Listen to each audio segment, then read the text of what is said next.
Et si, au lieu d'avoir une économie dans laquelle chacun doit travailler juste pour subvenir à ses propres besoins, nous avions une économie dans laquelle, grâce à la technologie dont nous disposons, nous pourvoyons aux besoins fondamentaux de chacun.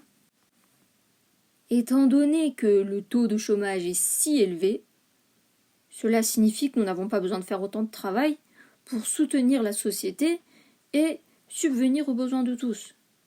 Cela devrait être une très bonne chose. Mais nous pensons qu'il y a une crise de l'emploi et que nous devons créer des emplois. La seule raison pour laquelle nous aurions pu avoir besoin de créer des emplois aurait été qu'il y ait de la demande.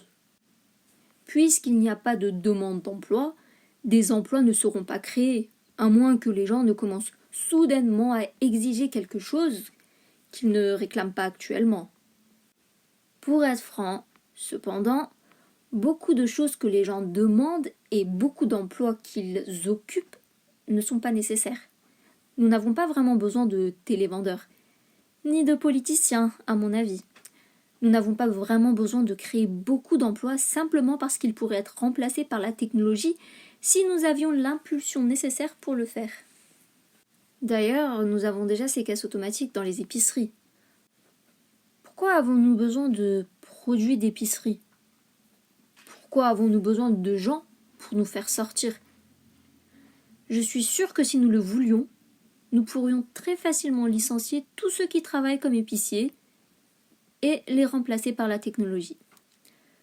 Peut-être mettre un capteur sur chaque aliment ou autre et facturer les gens de cette manière. Cela n'a pas vraiment d'importance. Le fait est que nous pourrions remplacer ces emplois si nous le souhaitons.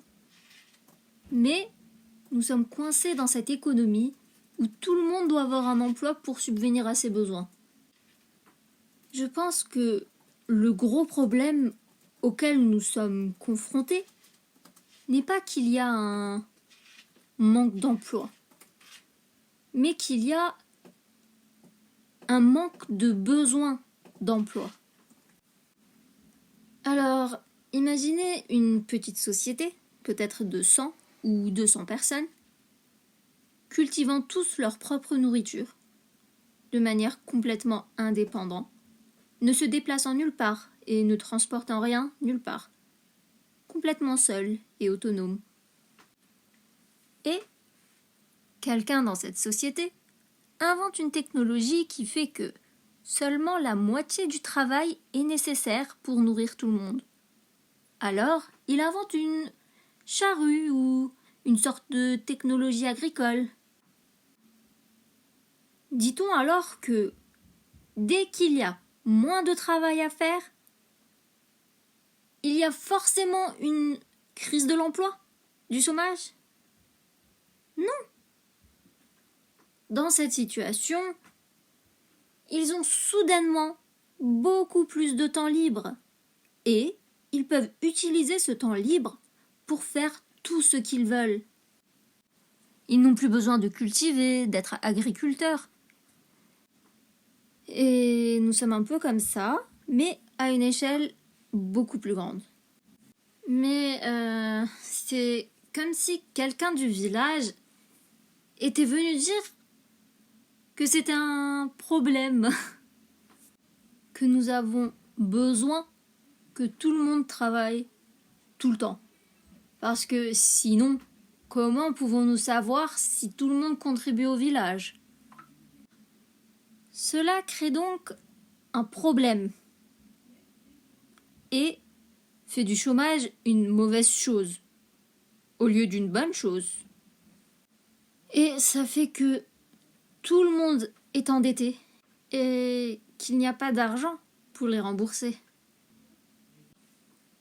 Cela fait qu'on s'attache à l'idée que tout le monde doit travailler. Donc à ce stade, beaucoup de gens commencent à se dire et puis quoi encore, devons-nous aider tout le monde et les laisser tous devenir paresseux ? Non, je ne dis pas ça. Ne faites pas cela. Réduisez tout simplement le nombre d'heures de travail des gens. Augmentez la paye des gens pour qu'ils ne soient pas obligés de travailler tout le temps.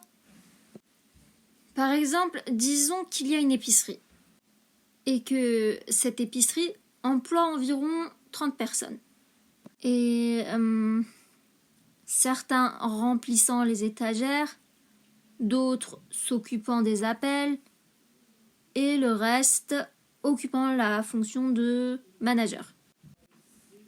Supposons donc que nous créions ce système. Cette épicerie va essayer quelque chose de nouveau. Elle va essayer de fixer un capteur à chaque article. Tout ce que le client aura à faire, c'est choisir ce qu'il veut, mettre tous ses articles sur la bande roulante qui fera passer les articles à travers un scanner. Un peu comme vous le feriez si vous passiez un contrôle de sécurité de vos affaires à l'aéroport. Du coup, à cause de ça, grâce à cette fonction de paiement automatique et à cette nouvelle technologie, soudainement, nous n'avons plus besoin des 10 ou 15 personnes qui s'occupaient des appels. Ce qui nous donnerait la possibilité de réduire les heures de travail de chacun des employés d'environ 30 ou 50% et d'augmenter le salaire de chacun. Car en fin de compte, l'épicerie gagne toujours le même montant d'argent. C'est juste que maintenant, il faut moins de personnel pour travailler. Passons aux employés qui remplissent les rayons. Pourquoi ne pas fabriquer des étagères avec un système de ressort pour ne pas avoir à nous promener toute la journée pour nous assurer que tout est bien rangé? Du coup, vous auriez peut-être besoin de 5 ou 10 personnes en moins pour entretenir l'épicerie. Allez, peut-être que vous avez besoin de quelques personnes pour surveiller les choses, pour s'assurer que les gens ne volent pas, et de quelques personnes pour s'assurer que tout le stock arrive à temps, etc. Mais malgré tout, l'épicerie gagne encore le même montant qu'il gagnait au début. Il lui a juste suffi de faire cette dépense initiale pour créer cette technologie et mettre les choses en place. Mais une fois que le prix de la technologie est payé et que tout se passe bien, l'épicerie gagne toujours le même montant d'argent.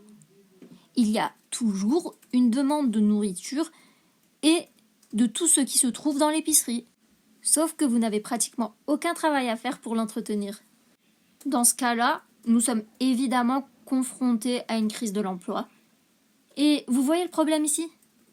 À moins que nous ne retournions à l'âge de pierre, à moins que nous voulions, vous savez, revenir en arrière en termes de technologie, alors rien ne changera et les choses évolueront comme toujours.